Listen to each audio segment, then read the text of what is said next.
Live. Oh, there I am. Hey, folks, what's up? Happy Oh, there I am. Wednesday. Hey, Um, folks, oh, what's let me up? mute myself. I'm making so many rookie mistakes with streaming because I'm kind of new to streaming my own stuff from my own realm. I'm used to going to someone else's place or to a studio with the different TTRPG shows I've done, but now look at us. We're in pandemic land and everyone's streaming from home in some way or another. So I'm learning. My webcam is better this week because I was using my laptop camera and it's really bad quality, especially when you're streaming. So now I'm using an old iPhone that I meant to sell a couple years ago, and I'm glad I didn't because now I have a webcam. I have a new mic, the webcam. I'm just like getting my tech together, getting it together for this, new normal that we're all living in. Also, just a heads up, my webcam setup is new and I'm just kind of testing it. I'm still kind of ironing out little kinks here and there.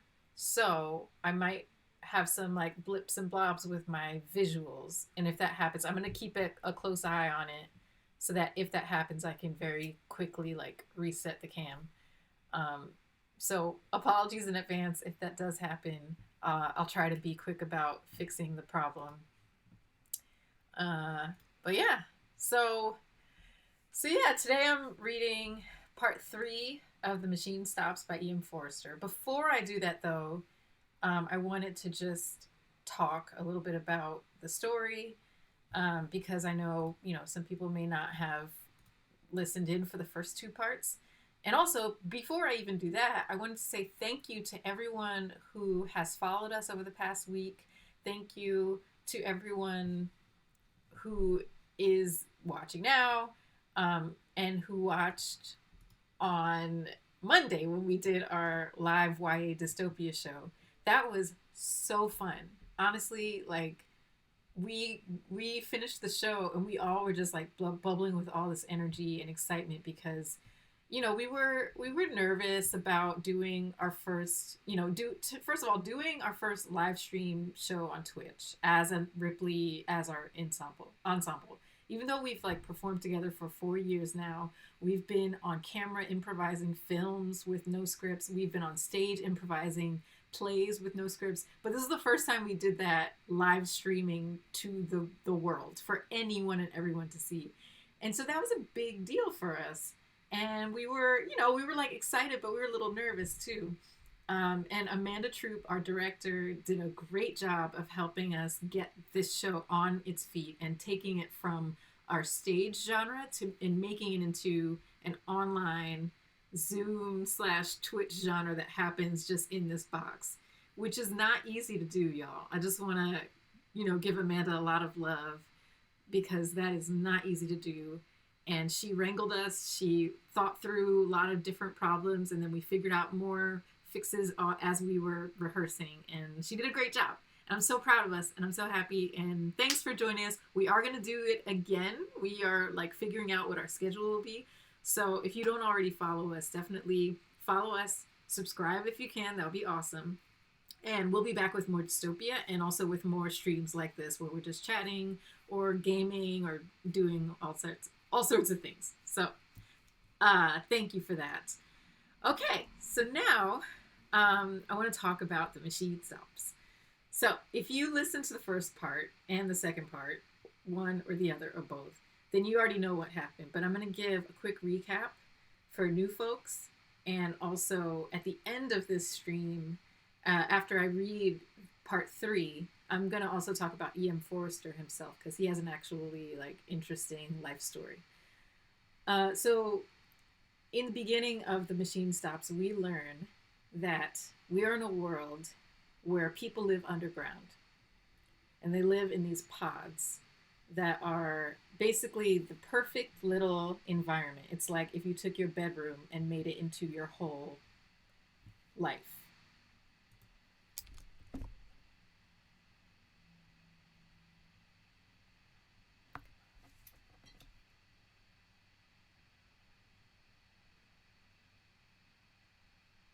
Coming back, coming back. Oh my god. Technical difficulties. Ah.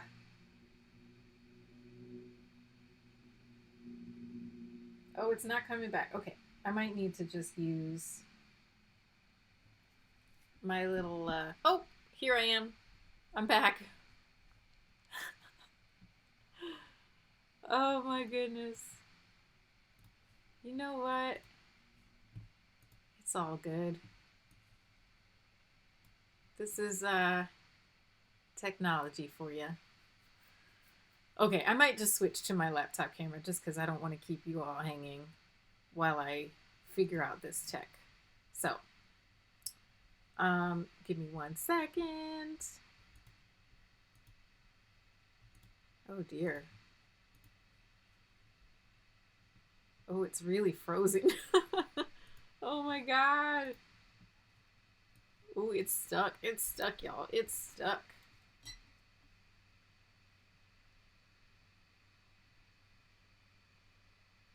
Okay, I think I'm back. All right. Okay. Oh man. That was rough. I'm sorry. That stressed me out. I apologize. Oh, I gotta get this figured out. If that happens again, I might actually just switch to my laptop camera because I cannot deal with that type of stress for the next 40 minutes. All right, well, since it's working, I'll just keep going. And I'll take a little pause if it happens during the reading and switch to a different camera. Thank you for sticking around during that. Okay. So, in part one of the machine stops, we find out people live underground. Our main character is named Vashti, and she is a middle-aged woman who lives in her own pod. Everyone's pod is the same everywhere in the world, so you're able to talk to people through what they call these blue plates, and it's basically what we would think of as a screen or an iPhone or a phone, laptop camera. It's a communication device where you can talk to people anywhere in the world. You can summon food. You can summon your bed when you're ready to go to sleep. You can change the lighting, change the atmosphere, change the air quality to your liking. So basically, all of your needs are being met in this one space, in this one room. And the room is the creation, or is within this huge machine that everyone lives in. Hence the title, The Machine Stops. So we meet Vashti. She is living her life in this place. She has no complaints. She is very much a part of this system, and she worships the machine, quite literally worships the machine. She also is a lecturer. This is an age where people value thoughts and ideas more than experience.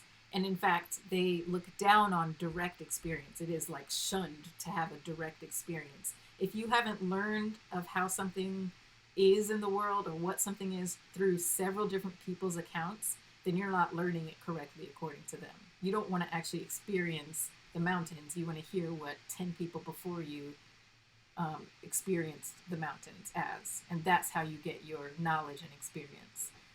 It's a world where basically people have become very dependent on the machine, obviously, but also the machine as a societal structure. So this system that everyone is a part of, and literally they've become afraid of living outside it. And it's so core to human existence that it is now, in part two, we find out that it has now become a religion. The machine itself is a religion. So Vashti is living her life happy with this arrangement. She has no desire to live outside of this arrangement. Her son Kuno contacts her and asks her to come see him in real life, in the flesh, which is never done. It's like, if it's done, it's just so rare, and a lot of people don't see the point of seeing people in the flesh. When you can have all your needs met in this room, why go see other humans?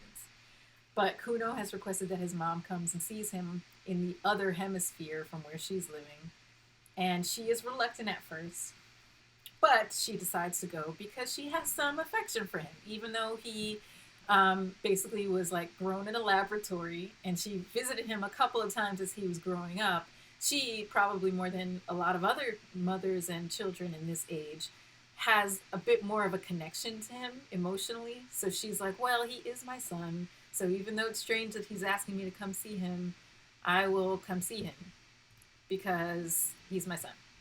So she goes to see her son. She travels in an airship, and we get to see what the Earth's, the crust, the top of the Earth looks like.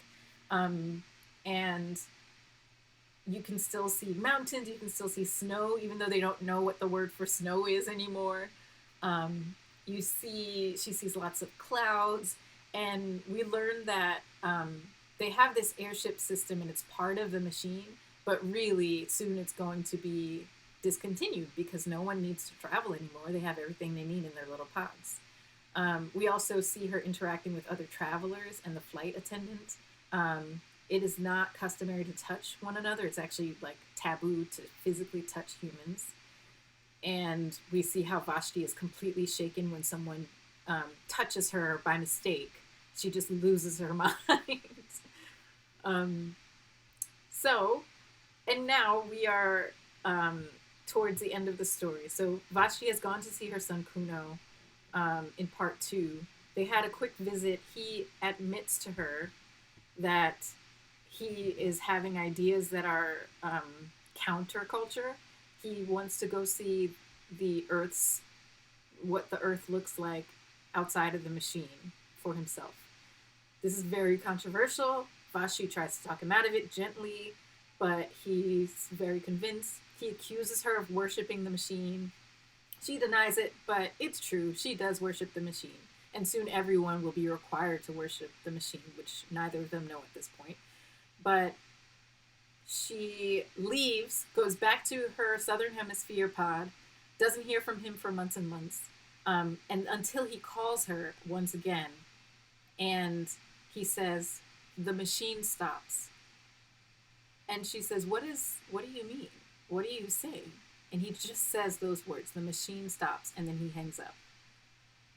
And soon, over the next several days to weeks, she starts to notice things are not happening the way they used to. When she calls for her bed won't rise. When she tries to clean the air quality, the air stays dirty. She can't purify her air anymore. When she tries to make a call to someone, the visuals are bad, and she's not getting good quality visuals in her blue plates.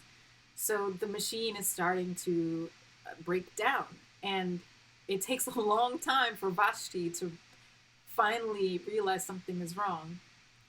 Actually, I think I'm skipping ahead now. Okay, so I think I've caught you up. I might have gone a little too far in that catch up, but now let's get back into the story.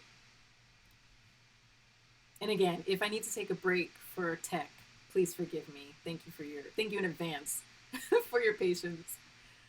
I'm going to also rewind a little bit from where I left off last time because this is a cleaner place to start from. Part 3, the homeless. During the years that followed Kuno's escapade of him going up to the top of the crust of the earth, I forgot that part. Okay, real quick. Kuno goes up to the crust of the earth, and he does see what the earth looks like. He gets caught by the machine. The machine pulls him back in kind of violently. These scary, like, worm robot creatures rise up from the machine and pull him back in. It's kind of terrifying. And now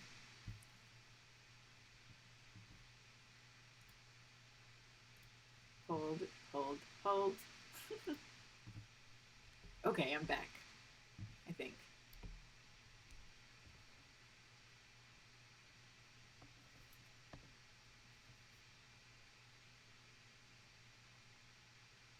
Okay, I'm back. So the machine pulls him down back home into the machine, and now he's being threatened with homelessness. Homelessness is considered very scary and terrible. It's basically a death sentence because they believe that on the surface of the earth, the air is so harsh that it will kill you. Like human lungs can't withstand the air outside. So he is now being threatened with homelessness for his infraction of leaving the machine and going out and having the direct experience of seeing the surface of the earth. Okay, so now you're caught up. Part 3, the homeless. During the years that followed Kuno's escapade, 2 important developments took place in the machine.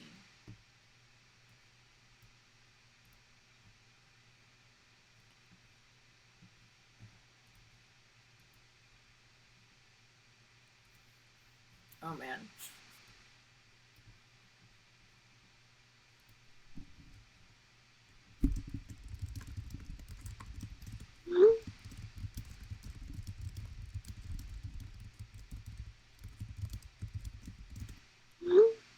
Okay. I think I'm back. Sorry, y'all. Okay.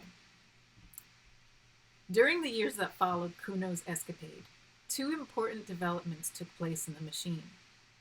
On the surface, they were revolutionary, but in either case, men's minds had been prepared beforehand, and they did but express tendencies that were latent already. The first of these was the abolition of respirators. Advanced thinkers, like Vashti, had always held it foolish to visit the surface of the earth. Airships might be necessary, but what was the good of going out for mere curiosity and crawling along for a mile or 2 in a terrestrial motor? The habit was vulgar and perhaps faintly improper. It was unproductive of ideas and had no connection with the habits that really mattered.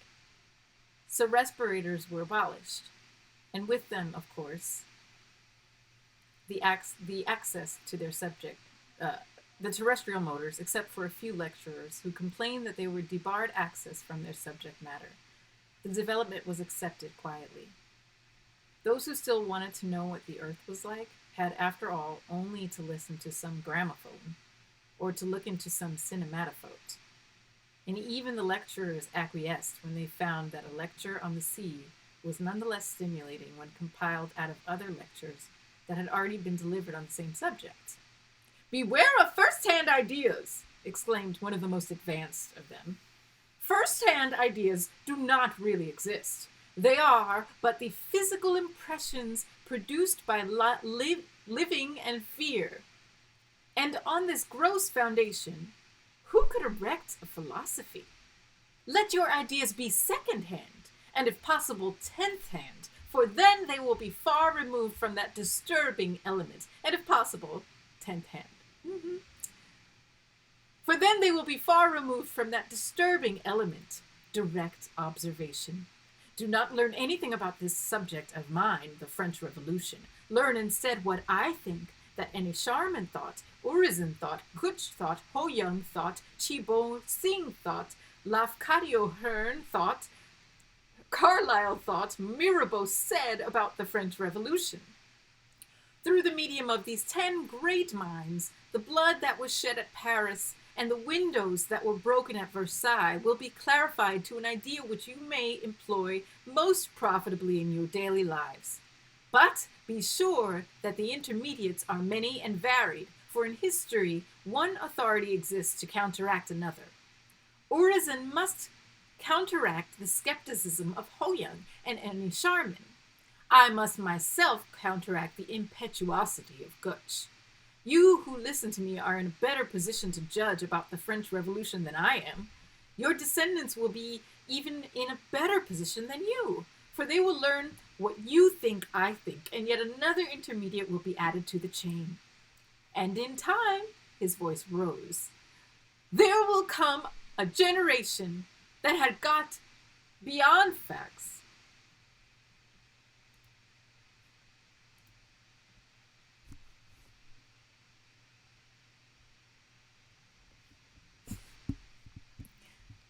And in time,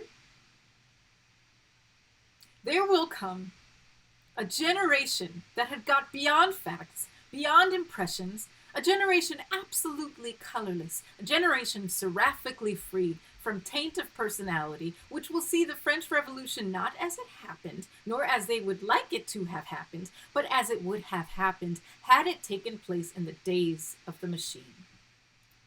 And I'm going to pause here to fix my camera.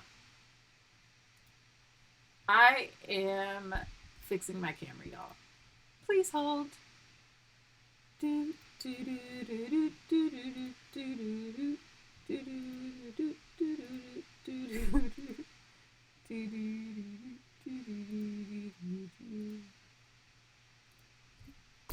Oh man. All right. You're gonna see my. This is embarrassing. Goodness gracious. Okay. You're gonna see my stand. Can I frame that out? I don't think I can right now. Wow, you're seeing a technological meltdown. All right. And we're back. I'm sorry. At least I won't cut out anymore. I'm sorry that it's not as good quality, but at least this one will be consistent. Okay, back to the story.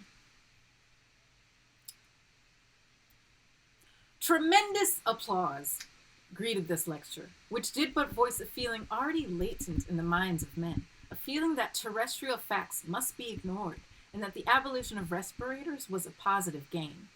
It was even suggested that airships should be abolished too. This was not done because airships had somehow worked themselves into the machine's system, but year by year they were used less and mentioned less by thoughtful men. The second great development was the re-establishment of religion. This, too, had been voiced in the celebrated lecture. No one could mistake the reverent tone in which the peroration had concluded, and it awakened a responsive echo in the heart of each.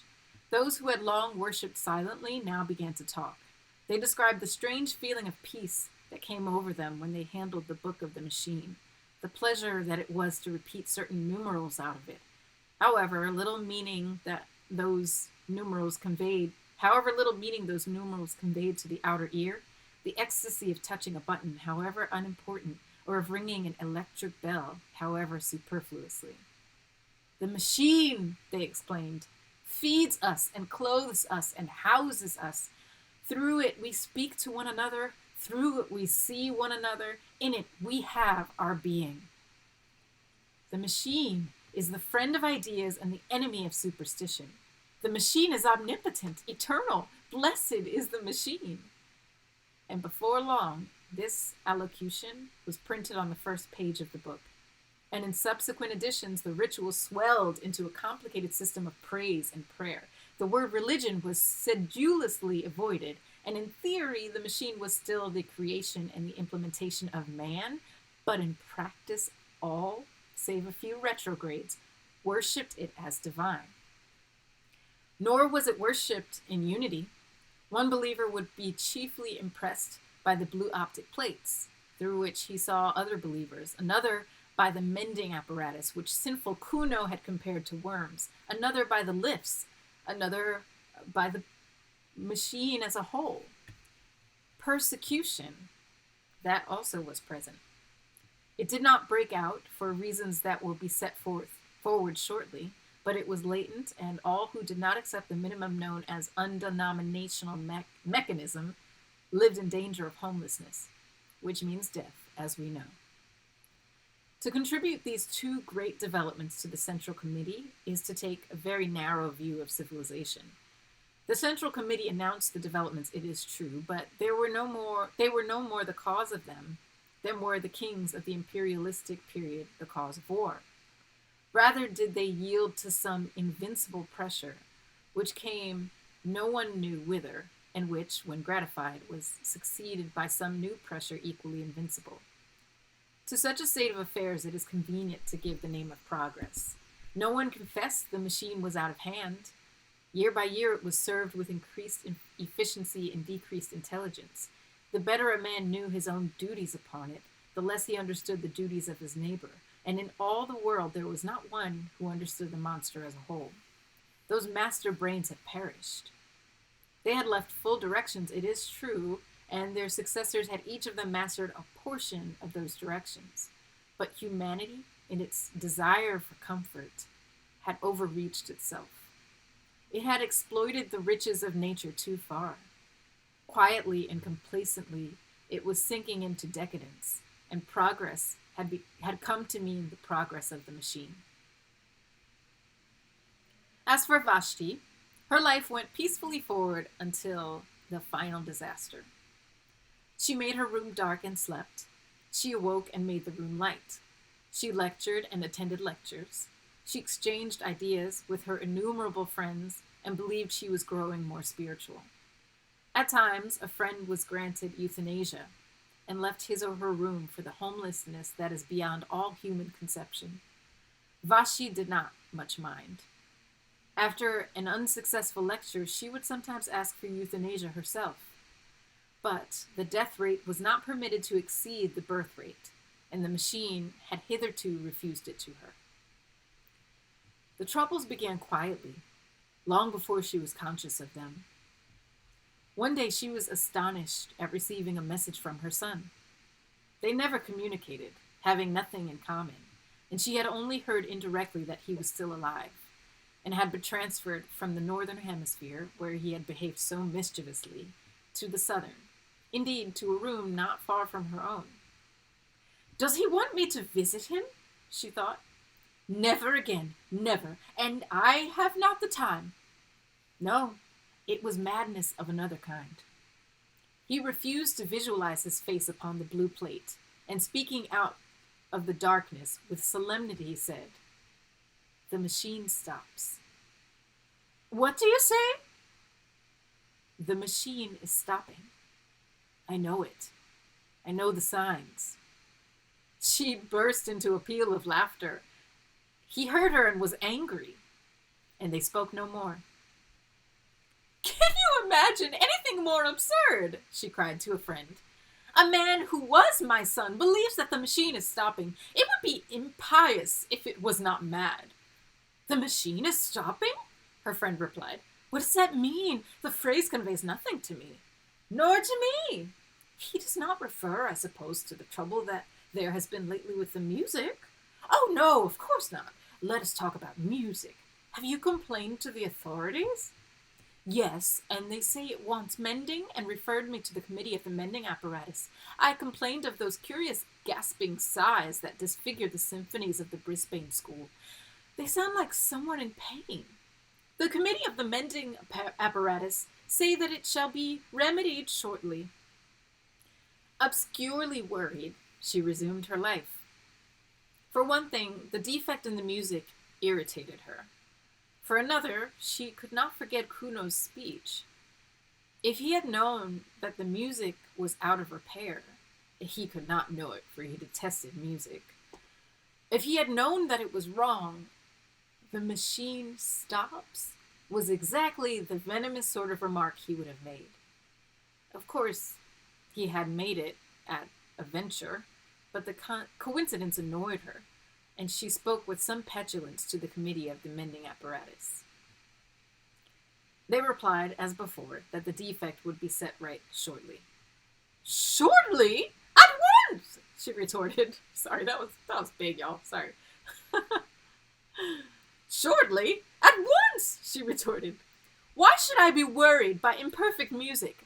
Things are always put right at once. If you do not mend it at once, I shall complain to the Central Committee." No personal complaints are received by the Central Committee," the committee of the mending apparatus replied. "Through whom am I to make my complaint, then?" "Through us." "I complain, then." "Your complaint shall be forwarded in its turn." "Have others complained?" The question was unmechanical, and the committee of the mending apparatus refused to answer it. "It is too bad," she exclaimed to another of her friends. "There never was such an unfortunate woman as myself. I can never be sure of my music now. It gets worse and worse each time I sum it." "What is it?" "I do not know whether it is inside my head or inside the wall." "Complain in either case." "I have complained, and my complaint will be forwarded in its turn to the Central Committee." Time passed, and they resented the defects no longer. The defects had not been remedied, but the human tissues in that latter day had become so subservient that they readily adapted themselves to every caprice of the machine. The sigh at the crises of the Brisbane Symphony no longer irritated Vashti. She accepted it as part of the melody. The jarring noise, whether in the head or in the wall, was no longer resented by her friend. And so, with the moldy artificial fruit, so with the bathwater that began to stink, so with the defective rhymes that the poetry machine had taken to emit. All were bitterly complained of at first, and then acquiesced in and forgotten. Things went from bad to worse, unchallenged. It was otherwise with the failure of the sleeping apparatus. That was a more serious stoppage. There came a day when over the whole world, in Sumatra, in Wessex, in the innumerable cities of Courland and Brazil, the beds, when summoned by their tired owners, failed to appear. It may seem a ludicrous matter, but from it we may date the collapse of humanity. The committee responsible for the failure was assailed by complainants, whom it referred, as usual, to the Committee of the Mending Apparatus, who in its turn assured them that their complaints would be forwarded to the Central Committee. But the discontent grew, for mankind was not yet sufficiently adaptable to do without sleeping. Someone of meddling with the machine, they began. Someone is trying to make himself king, to reintroduce the personal element. Punish that man with homelessness. To the rescue! Avenge the machine! Avenge the machine! War! Kill the man! But the Committee of the Mending Apparatus now came forward and allayed the panic with well-chosen words. It confessed that the mending apparatus was itself in need of repair. The effect of this frank confession was admirable. Of course, said a famous lecturer, he of the French Revolution, who gilded each new decay with splendor, of course, we shall not press our complaints now. The mending apparatus has treated us so well in the past that we all sympathize with it and will wait patiently for its recovery. In its own good time, it will resume its duties. Meanwhile, let us do without our beds, our tabloids, our other little wants. Such, I feel sure, would be the wish of the machine. Thousands of miles away, his audience applauded. The machine still linked them. Under the seas, beneath the roots of the mountains, ran the wires through which they saw and heard, the enormous eyes and ears that were their heritage, and the hum of many workings clothed their thoughts in one garment of subserviency. Only the old and the sick remained ungrateful, for it was rumored that euthanasia too was out of order, and that pain had reappeared among men. It became difficult to read. A blight entered the atmosphere and dulled its luminosity. At times, Vashti could scarcely see across her room. The air, too, was foul. Loud were the complaints, impotent the remedies, heroic the tone of the lecturer as he cried, "Courage! Courage! What matter so long as the machine goes on? To it, the darkness and the light are one." And though things improved again after a time, the old brilliancy was never recaptured, and humanity never recovered from its entrance into twilight. There was an hysterical talk of measures of provisional dictatorship, and the inhabitants of Sumatra were asked to familiarize themselves with the workings of the central power station, the said power station being situated in France. But for the most part, panic reigned, and men spent their strength praying to their books, tangible proofs of the machine's omnipotence. There were gradations of terror. At times came rumors of hope. The mending apparatus was almost mended. The enemies of the machine had been got under. New nerve centers were evolving, which would do the work even more magnificently than before. But there came a day when, without the slightest warning, without any previous hint of feebleness, the entire communication system broke down all over the world, and the world, as they understood it, ended. Vashti was lecturing at the time, and her earlier remarks had been punctuated with applause. As she proceeded, the audience became silent, and at the conclusion there was no sound. Somewhat displeased, she called to a friend who was a specialist in symphony. No sound. Doubtless the friend was sleeping. And so with the next friend whom she tried to summon, and so with the next, until she remembered Kuno's cryptic mark: the machine stops. The phrase still conveyed nothing. If eternity was stopping, it would of course be set going shortly. For example, there was still a little light and air. The atmosphere had improved a few hours previously. There was still the book. And while there was the book, there was security.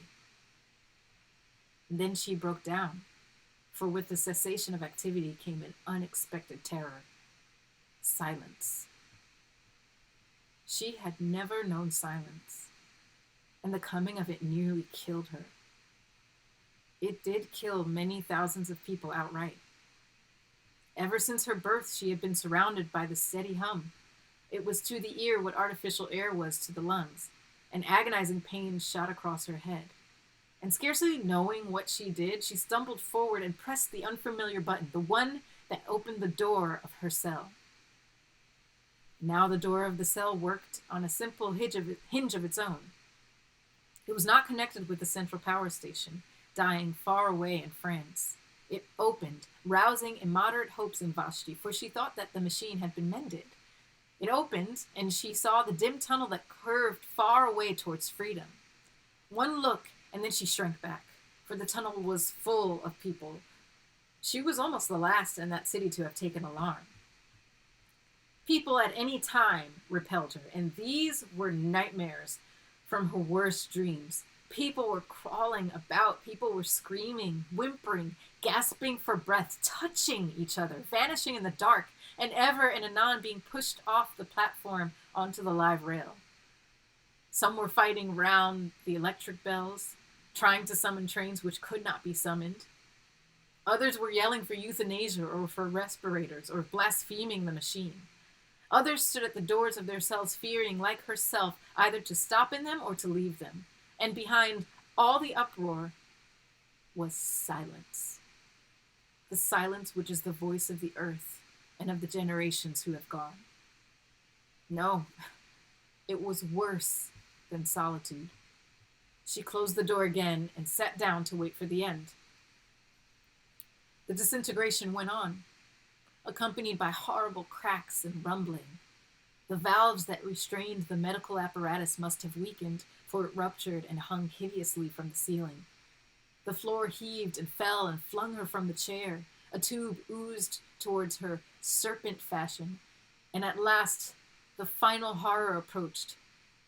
Light began to ebb, and she knew that civilization's long day was closing.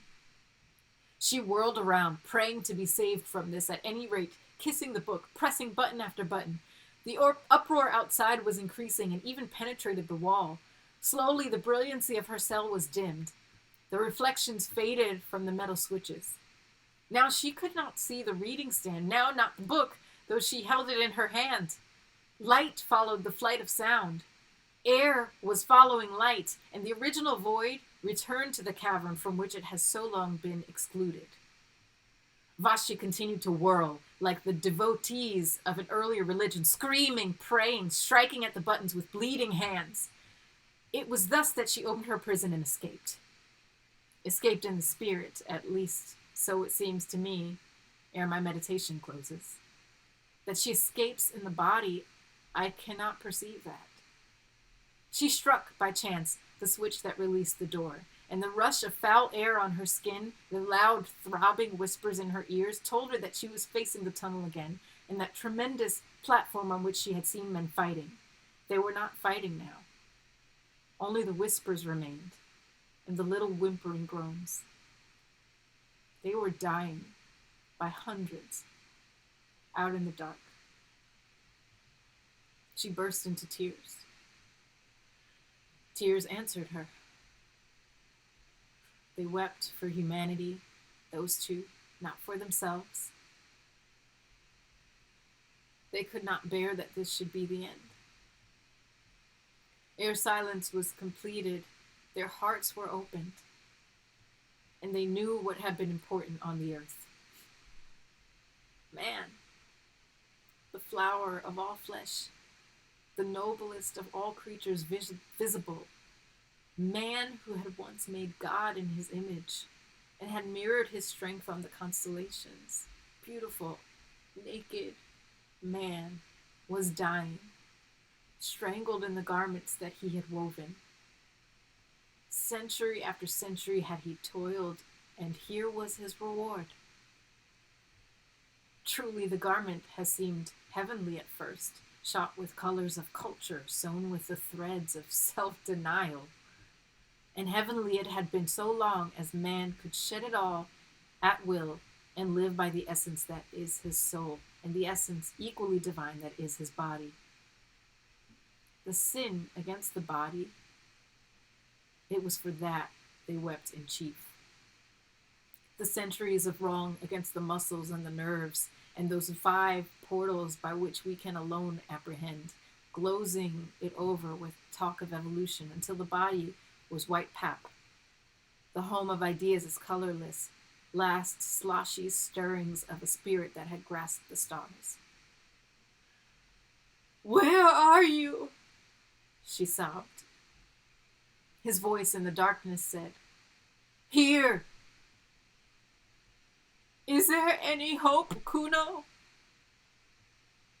"None for us." "Where are you?" She crawled over the bodies of the dead. His blood spurted over her hands. "Quicker," he gasped. "I'm dying." But we touch, we talk, not through the machine. He kissed her. "We have come back to our own. We died, but we have recaptured life, as it was in Wessex when Aelfred overthrew the Danes. We know what they know outside, they who dwelt in the cloud that is the color of a pearl." "But Kuno, is it true? Are there still men on the surface of the earth? Is this tunnel, this poisoned darkness, really not the end?" He replied, "I have seen them, spoken to them, loved them. They are hiding in the midst and the ferns until our civilization stops. Today they are the homeless. Tomorrow, oh, tomorrow! Some fool will start the machine again tomorrow." "Never," said Kuno. "Never. Humanity has learned its lesson." As he spoke, the whole city was broken like a honeycomb.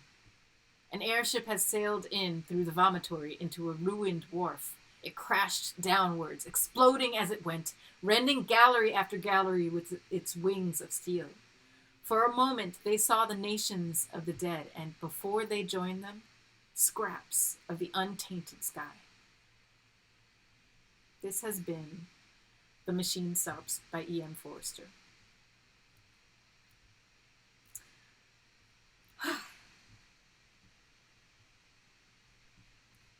Oh.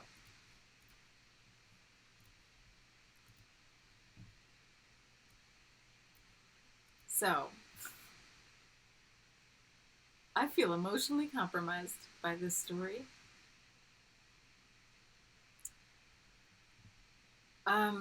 Yeah.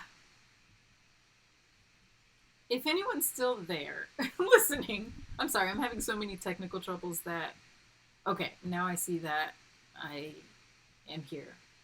If anyone's there and wants to chat, please drop your comments, your thoughts in the chat. I'm just gonna, just talk about this story for a second. This story really moves me. And I've said this before, but before we were in the pandemic, this story really resonated with me and with a lot of people, I imagine. And because of, the idea that humanity is all part of this one system that's worldwide, and no one thinks that the system needs fixing until it's broken. And even then, people are like, oh, it'll fix itself. And it doesn't, and it kills them all. It's so tragic.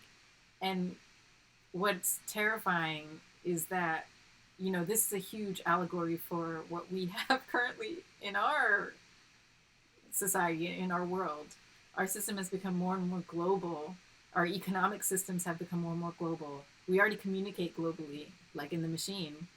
and um, our reliance on these systems that are flawed and need fixing, that no one is really either prepared to fix or willing to fix because they're complacent. Our reliance on those could be the thing that, um, I don't want to say it kills us. I don't think it's as dire as like the end of humanity, but I think it is a pressing concern. I see dropping frames, but I appreciate the story. Thank you. Thank you, Uzi Suicide. Sorry, thanks for sticking with me. Thank you all for sticking with me with all these technical difficulties. You know what I might do? Because I love this story and I feel like my tech has betrayed the beauty of this story. I might just re-record a video of me reading this and post it on Ripley, YouTube, or something. Because I just want people to like enjoy this story. And I'm sorry if I gunked it up for a lot of people. I know how frustrating it is to like be dipping in and out. But anyway, so this story is like, it already speaks to me in that sense, in terms of like what it means to have a society that no one wants to fix, or no one thinks they should fix. No one feels like they're in a position to fix. The bureaucracy of it all, like the complaints going from one committee to the next committee. Yes, it is ironic based on the message of the story. I'm in the machine right now, and the machine is stopping. It's scary. It's a good point. Um, oh, good. The audio sounds good. Thank you, Outpost13. I'm glad my mic. Yeah, I've been using this mic now for about 2 weeks, so this is like further into the testing process than the video. So yay, I'm glad it's sounding good. That's very, very good to hear. So yeah, the machine and technology. And I don't know about you all, but I'm a fairly tech savvy person. I'm a millennial. I'm an older millennial, but I'm still a millennial. And by older, I mean like I'm in my 30s still, but like, you know, there's that window of millennialness, and I was born towards the beginning of it. But yeah, I grew up with technology, and like I had technology all throughout high school and college and stuff.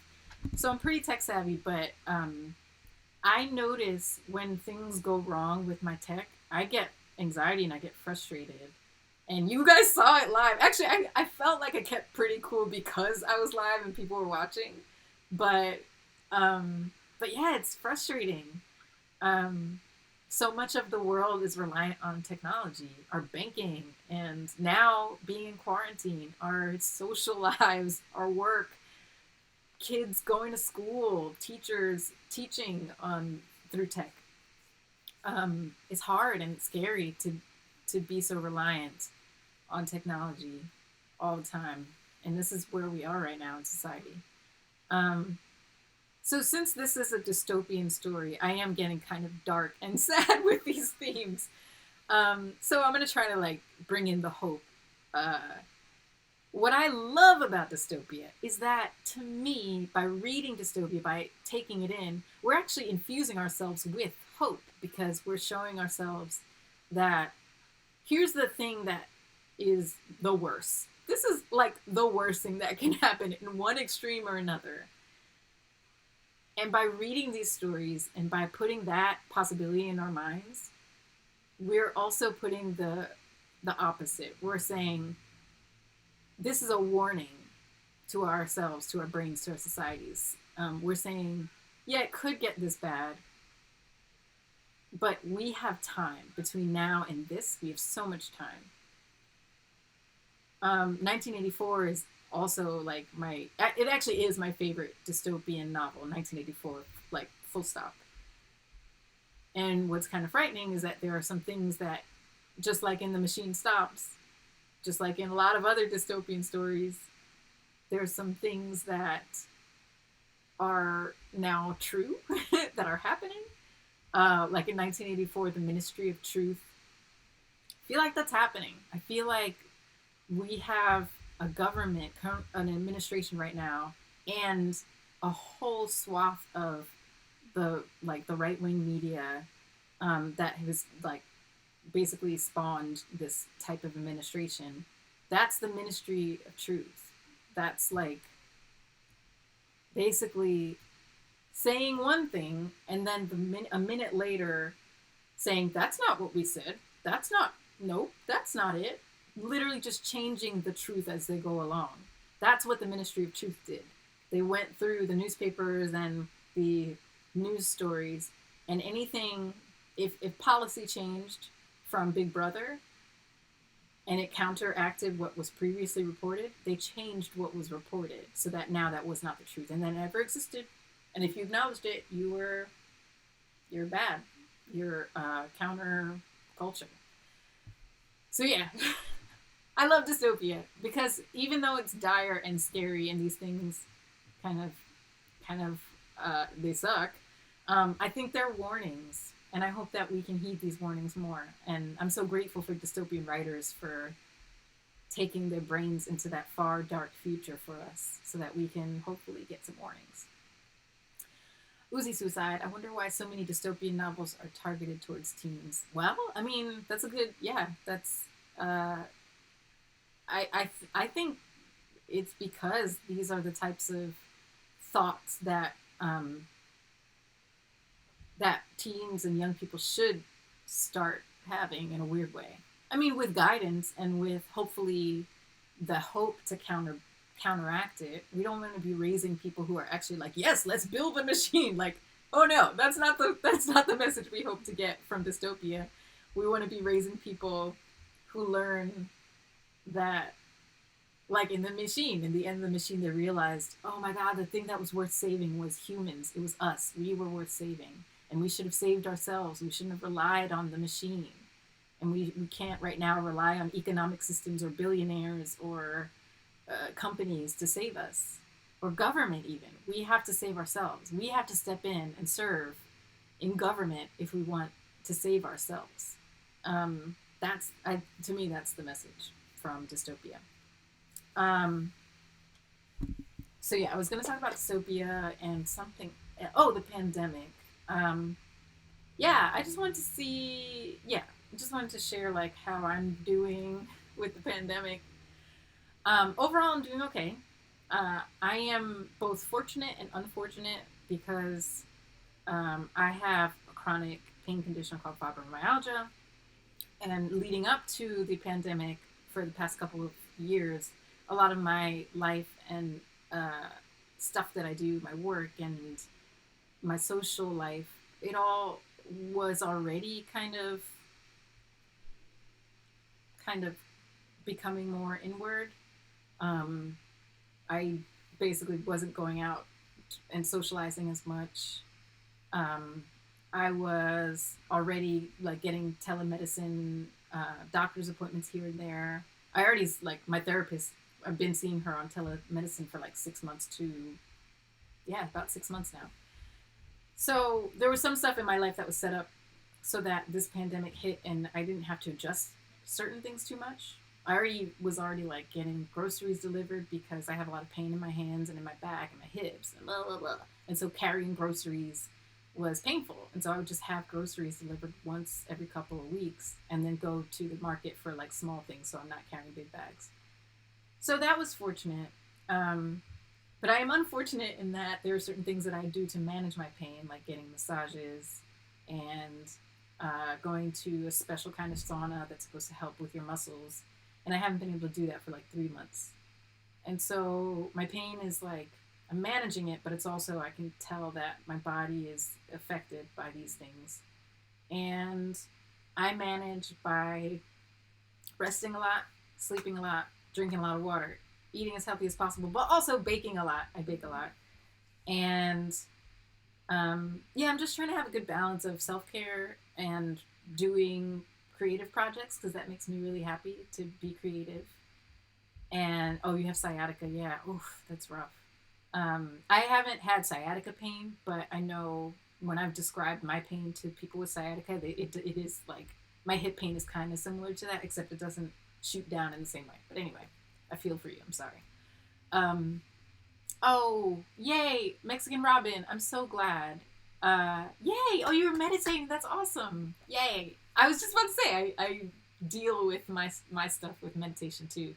Oh, I'm so glad. That makes me really happy. Thank you, Mexican Robin, for sharing that.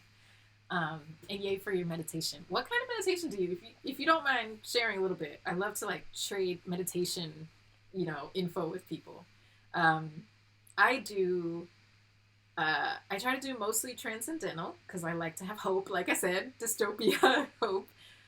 Transcendental puts me in a really like positive, juicy mindset. Like I can do anything and things are possible. And I need that. I need that type of thinking. I also do mindfulness. Like I sprinkle it in. I have anxiety too, so not quite like clinical anxiety, but as part of my fibromyalgia, I tend to go into anxiety and depression here and there. So mindfulness helps with all of that.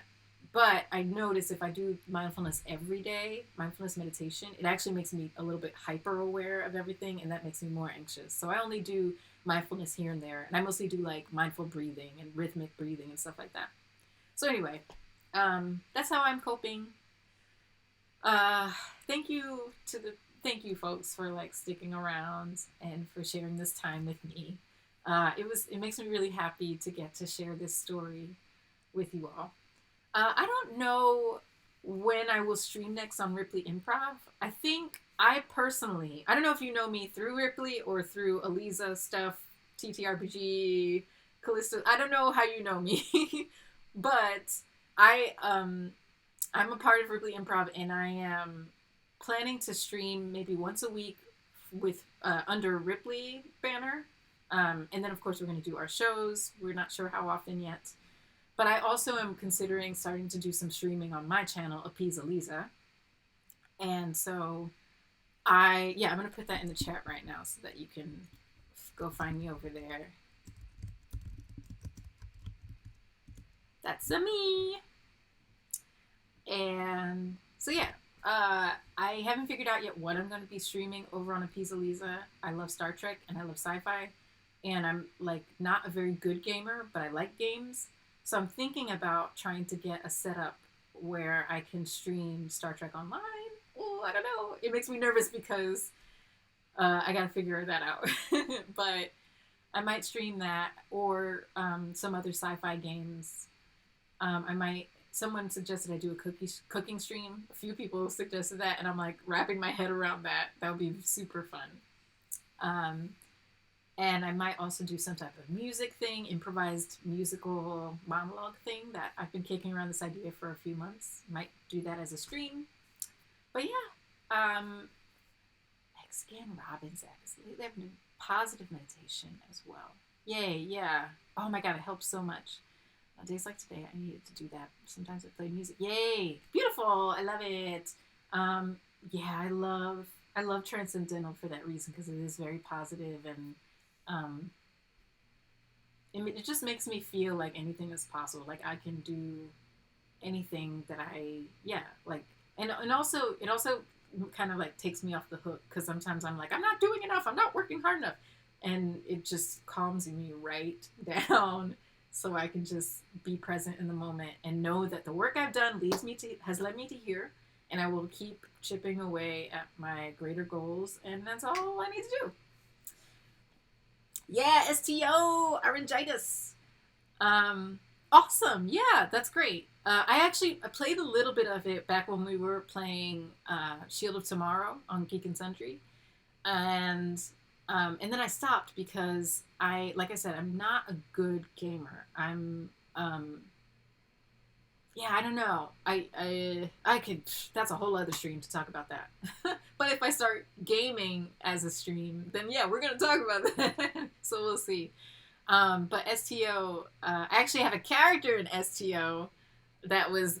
I created this character from Shield of Tomorrow. My character Talon, Captain Talon of the USS Sally Ride. That's me. I'm in STO. It's so crazy. So that's fun. Yay! Oh yeah. My cam. Wait, you mean? Yes, I changed to my laptop camera like a little bit ago because my poor webcam just was like I kept seeing these notifications in the corner that were like disconnected, connected, and it was stressing me out. So I was like, you know what? Let's just leave it, and I got to troubleshoot it for another time. Yeah. The last 2 weeks, I need to relax. Rat Queens. Oh, yay. Yeah, I love Rat Queens. I miss that show. I miss doing that show so much. I miss all my TTRPGs. I love them. I love playing and I love being, playing with friends and then having, audience watch along. It's so much fun. My next TTRPG is that I'm playing is Tomorrow with Jessica Nerdy on her channel at Jessica Nerdy. We're gonna be doing the one-on-one Our Radios Are Dying RPG game, and it's all role playing. It's very dramatic and we're gonna bring emotion to this. So come for some emotional release. Oh, I see. Oh, that's good. So it's a little smoother now. Okay. Wow. I just man. Oh man. Okay, I'll fix it. Thank you for letting me know. That feedback is good. Um, the STO devs actually got me to shield tomorrow. Yay! I loved your character. I'm glad she made it. Thank you. Yay! It's such an honor to have a character in that game. It's kind of wild. Yay! Come for the JLV stream. Awesome. We're gonna have fun. We're gonna be lovers who are separated and drifting in space for our final hour of life. It's gonna be intense, y'all. Whew. Gotta talk about meditation. I'm gonna have to meditate before and after that stream because that's gonna fuck me up. um, oh, one more thing I want to say is so yeah, I'm streaming tomorrow with Jessica Nerdy on her channel. 6 p.m. PDT, I believe. And I'm also not allowed to announce the date yet, but we do have a date for the Klingon RPG game. And you will hear very soon what that date is. But we're like undergoing pre-production, and I'm also producing the show, which is really exciting to do. But we have our Klingon all Klingon Star Trek Adventures RPG campaign that's going to start up over on Q Times. And so soonish, very soonish, we're going to premiere that. And I'm super excited. I miss seeing you all together. What I told Jessica Mary. My god kids are watching it, and one of them are hooked on her character, which I love. It's so great. I wonder how old your god kids are. Like, because Hannah is so edgy, right? And I imagine that like preteens and like junior high age kids would totally be like, "Ooh, she's so edgy." So like, I'm imagining your god kids are that age. Can't wait to see it. I want to see your ship and crew. Me too. I can't wait. I'm excited. Super excited. Oh, I will not take any crap from Jessica Lynn Birdie tomorrow. It's gonna be intense. It's gonna be intense. All right, y'all. Thank you so much for chatting, for hanging out, for listening. Stay tuned for Ripley Improv. We're gonna have our show soon. Me and Jessica tomorrow, and then soon Klingon RPG game. Good night. You all are beautiful. Take care of yourselves, and I wish you the best.